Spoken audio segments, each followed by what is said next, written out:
మేము వేసేది టీఆర్ఎస్కే. ఎందుకు టీఆర్ఎస్? టీఆర్ఎస్ ఎందుకంటే అంతకుముందు నుంచి అదే మంచిగా చేసింది కాబట్టి. కాంగ్రెస్ వచ్చిన కాడి నుంచి రైతులకి ఎట్లా ఉంది కరెంటు? రైతుల గురించి మనకు తెలియదు కానీ కరెంట్ మాత్రం బాగానే వస్తుంది. కరెంట్ బాగానే వస్తుంది. వాటర్ ప్రాబ్లం ఎట్లా ఉంది? వాటర్ ఎవరి కాళ్ళకే ఉంది బోర్డిగా. మాకు పొలం గిట్ట ఏం లేదు. ఎక్కువ ఆకుకూరలు వేసుకొని బతున్నాం. ఆకుకూరలు.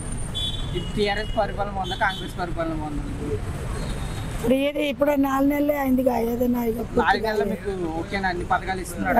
ఓకే, పర్వాలేదు. పథకాలన్నీ. మా అమ్మాయికి జాబ్ కూడా వచ్చింది. జాబ్ కూడా వచ్చింది. మీ ఓటు ఎవరికి వస్తుంది? మీ ఓటు ఎవరికి? ఏ పార్టీకి? ఏమో అప్పుడు ఎవరికి అవుతుందో చిన్న చెప్పలేముగా. ఏ పార్టీ పరిపాలన మీకు బాగా నచ్చింది? కాంగ్రెస్, బీఆర్ఎస్? ఎవరికైనా ఏ పార్టీ పరిపాలన మీకు నచ్చింది బాగా? నచ్చటం ఏముంది చిన్న అంటే 10 years కేసీఆర్ని చూసారు, ఈ 4 months రేవంత్ రెడ్డిని చూస్తున్నారు. ఏమి చేంజెస్ ఏమైనా కనిపించినాయా మీకు? చెప్పు ఏం చెప్పు అంటున్నా. ఇప్పుడు అదే కష్టం చేసి ఒక ఇల్లులకి లేవు. కేసీఆర్ అన్ని పని మంచిగా చేసి మనం ఒక ఇల్లు లేదని బాధ మాకు. ఇప్పుడు ఇందిరమ్మ రాజ్యంలో వస్తాయి అనుకుంటున్నారా మీరు? ఏం అట్లా వస్తుంది అంటే ఇల్లు లేసారు మాకు. ఇప్పుడు గిట్ట గుడిచెల్నే ఉంటున్నాం. ఏ గాలి దుమ్ము వస్తుందో లేసుకుని పోయి ఎప్పుడు లేసుకొని పోతుందో ఏమో. కాంగ్రెస్ మన కేసీఆర్ ఉన్నప్పుడు అన్ని ఆయన మంచి పని చేసిండు. కళ్యాణ లక్ష్మి గిట్ట అన్ని ఇచ్చిండ్లే కానీ పేదవాళ్ళకు ఇల్లు ఇవ్వలే. అది ఒకటే. ఇప్పుడు కాంగ్రెస్ వచ్చిన నుంచి కళ్యాణ లక్ష్మి అన్ని ఆడిస్తుండు. ఇస్తలేదు. అది ఇస్తా ఇది ఇస్తానంటే ఆడిస్తుంది. ఫ్రీ బస్ ఎట్లా అనిపిస్తుంది మీకు?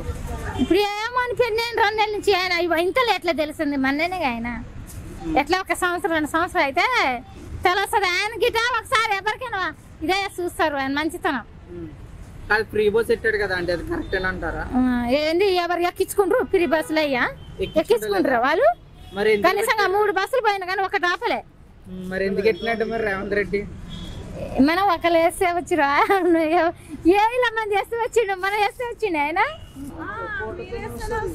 ఒక ఓటుతోనే కదా అంటే అంత మన వేస్తే ఆడొస్తాడు సార్. ఆయన రాడు. మీరు వేసిన ఓటుతో ఏమన్నా మారొచ్చేమో. ఈసారి కేసీఆర్కే వేస్తారులే. కేసీఆర్ గారికి వేస్తారా? మళ్ళీ కేసీఆర్ రావాలని. అవును, కేసీఆర్ వస్తేనే మంచిది. కేసీఆర్ వస్తేనే మంచిది. ఇప్పుడు తెలంగాణలో ఎంపీ ఎలక్షన్లు ఉన్నాయి కదా, ఎవరికి ఓటు వేస్తే బాగుంటుంది అనుకుంటాను? మేము కేసీఆర్కి వేద్దాం అనుకుంటున్నాం. ఎందుకని? మాకు రైతు బంధు రావట్లేదు, రైతు బీమా రావట్లేదు, ఈ రుణమాఫీ చేస్తాం చేయలేదు, ఏమీ చేయట్లేదండి. మాకు కేసీఆర్ ప్రభుత్వం బాగుంటుంది, అనుకూలంగా ఉంటుంది. కేసీఆర్ ఉన్నప్పటికీ ఇప్పటికీ ఏమని మార్పు వచ్చింది? ఈ రైతు బంధు ఇవ్వట్లేదండి, రైతులను ఇబ్బంది పెడుతుంది. ఈ 500 రూపాయలు గ్యాస్ కాదు, రైతుకి వడ్లకి ఇస్తానండి, ఇవ్వలేదు. అది మాఫీ చేయలేదు. మాఫీ చేస్తాను 2 లక్షలు మాఫీ చేయలేదు. అంత ఇబ్బందులు పెడతారు. ఇప్పుడు మేము తీసుకొచ్చిన అప్పులు బ్యాంక్ వాళ్ళు మమ్మల్ని గుంజుతున్నారు. మీరు కట్టండి అండి. ఈ పంటలు పండలేదండి. ఇప్పుడు పంటలు ఎండిపోయాయి చేసినాం. మరి ఇప్పుడు బ్యాంక్కి ఏడ తెచ్చి కట్టాలి మేము? మమ్మల్ని బ్యాంకులు ఇబ్బంది పెడతారు, మేము ఏం చేయాలి? ఇప్పుడు December 9నే రుణమాఫీ చేస్తాను 2 లక్షలు తెచ్చుకోమని. అవునండి, తెచ్చుకున్నాం. ఇంతవరకు ఏం చేశాడు? ఇప్పుడు 3 నెలలు అయింది, 4 నెలలు అయింది, 4 నెలల ఇంతవరకు చేయలేదు. మమ్మల్ని ఇప్పుడు బ్యాంక్ వాళ్ళు ఇబ్బంది పెడతారు, మేమేం చేయాలి?